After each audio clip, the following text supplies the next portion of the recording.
Partner Media, communicating impact for climate, nature, people, and development. New day, new inspirations. We are bringing you the freshest content from back with amazing change makers from across the world who in their own small ways are changing the world to a better place for all. And today we are joined by the amazing Hamira who will tell us a bit about herself. First off, who are you and where do you come from? Well, I'm disappointed you don't know me, but no, it's a joke. He knows me. He knows me. I was just playing a joke. My name is Hamira Kobusingye. I am from Uganda. I am a gender and climate justice activist, and I'm also a founding director with Yanai Haki Africa. Could you tell us a bit about Yanai Haki Africa? What do you do and how does that support the climate movement? Yanai Haki Africa, our heart lies with building resilience with through information. Practically, I think something like you're doing right now, like interviewing me, and then, but for us, it's information we spread down to the grassroots and then collect it back to the decision makers. But also informing the people in the communities that the discussions held in conferences like COP actually are discussed to affect their livelihoods and how they can benefit from these discussions, and also empowering the next generation about climate change and the climate crisis and how we can actually avoid it and live a better life and stay strong during the crisis. And also for instance, for the countries we come from, which is the continent on Africa, how do we survive the climate crisis? How do we combat the climate crisis while actually developing financially? And for me, that starts with the women in the communities, it starts with the most affected communities, it starts with those people that actually live from hand to mouth, and how do they grow their income, even when they're not depending on cutting down trees, when they're not depending on destroying the environment with cheap products, but also understanding that it's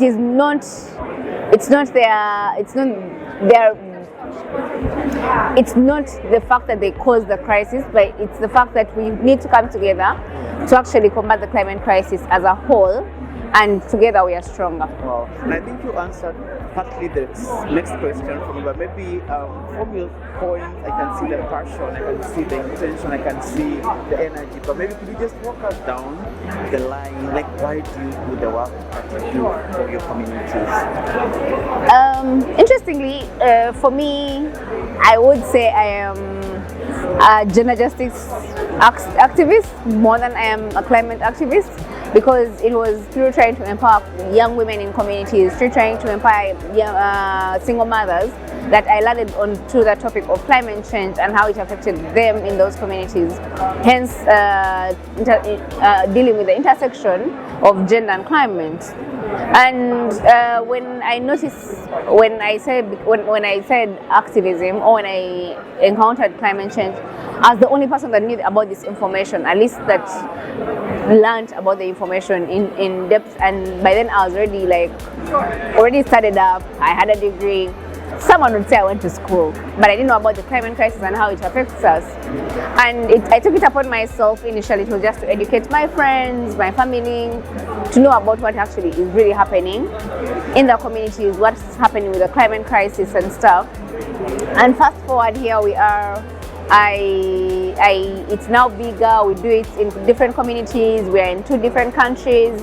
We empower young activists.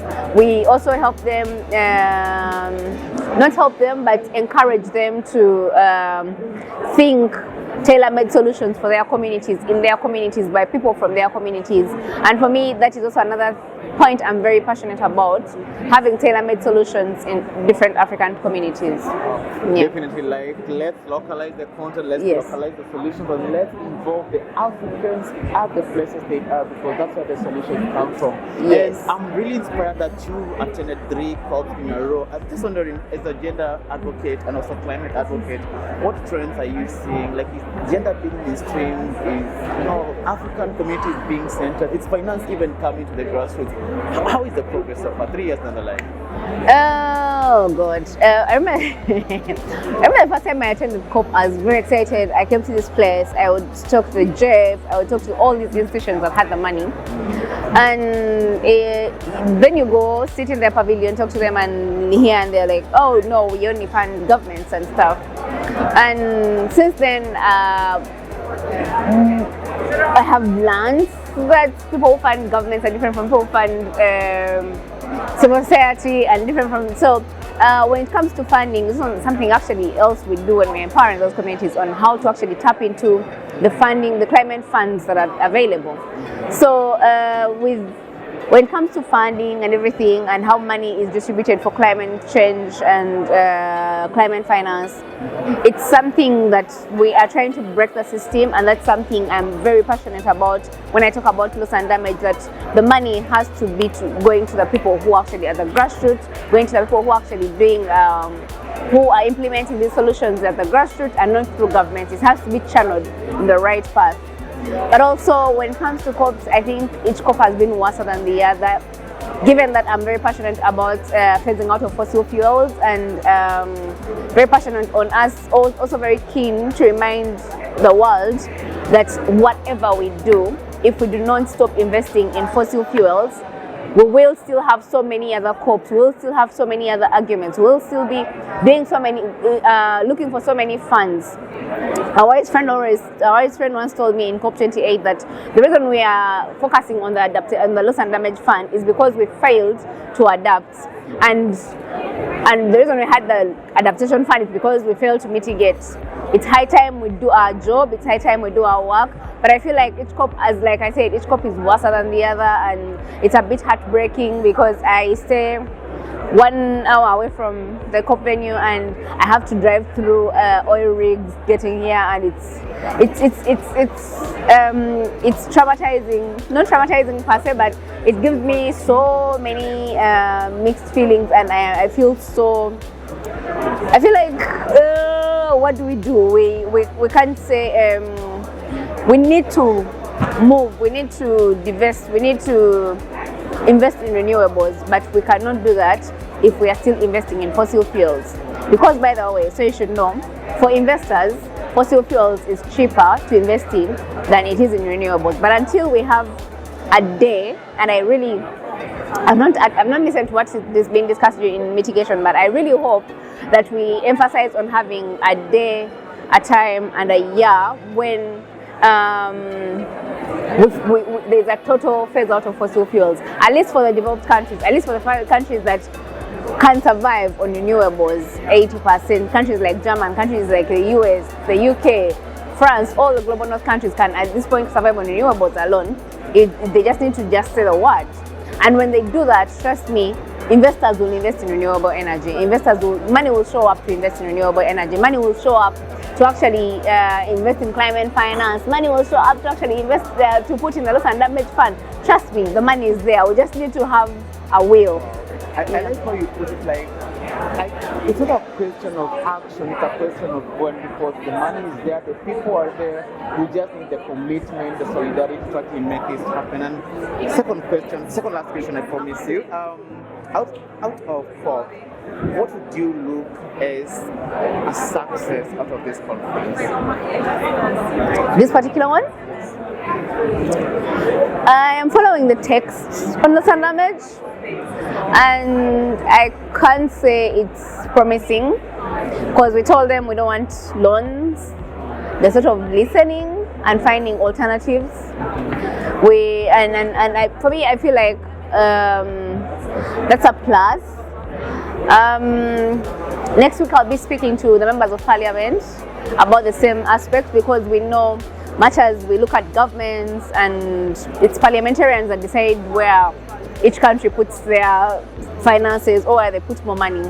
And I'll be talking to parliamentarians from the global north and the global south to see how they can look at climate finance, loss and damage finance, and as a priority to combat the climate crisis.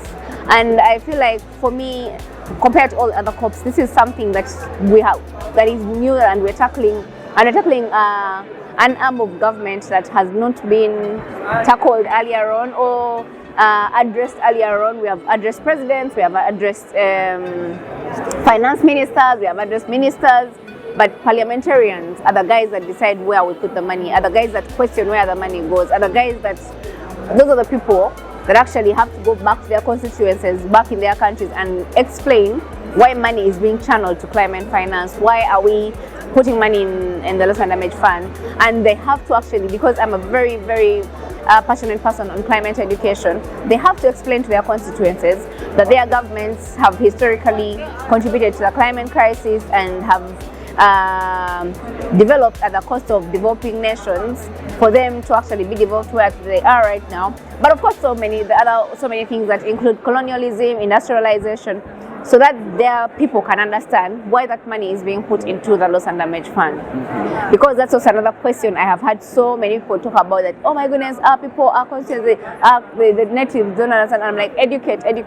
So this time I'll be tackling parliamentarians who usually have smaller numbers in the political on the political cake. They have a smaller number of people to deal with, and if we can have them speak to their communities and and like that, and then who knows, maybe someday we shall be talking to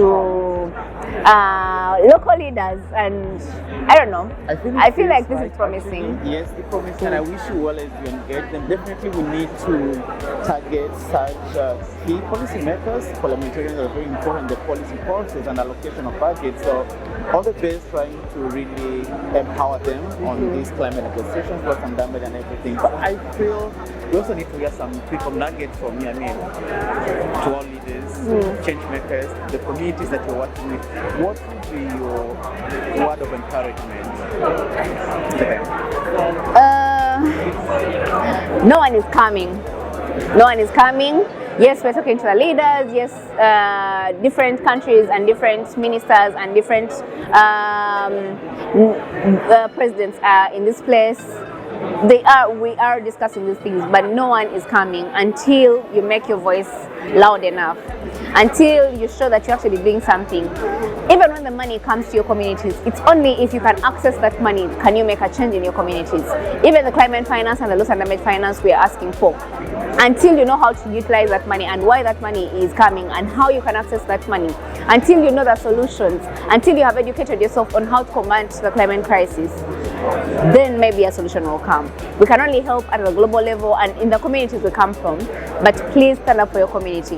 It is up to you and me to fight the climate crisis. It's up to you and me to fight injustices. It's up to you and me to preserve the world and make it a better place for the children we'll have, for the next generation, and for so many years to come. It's up to you and me. We have to go down in history as the generation that protected the planet.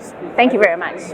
Wow, Hamira Kobusingye, gender and climate advocate from Uganda, bringing all these solutions and nuances for our leaders to make a difference, and herself showcasing what difference she's making. And tune in to Art Now Media, Brief, and hear much more from her and other change makers on what is happening, what needs to be done, and why it needs to be done.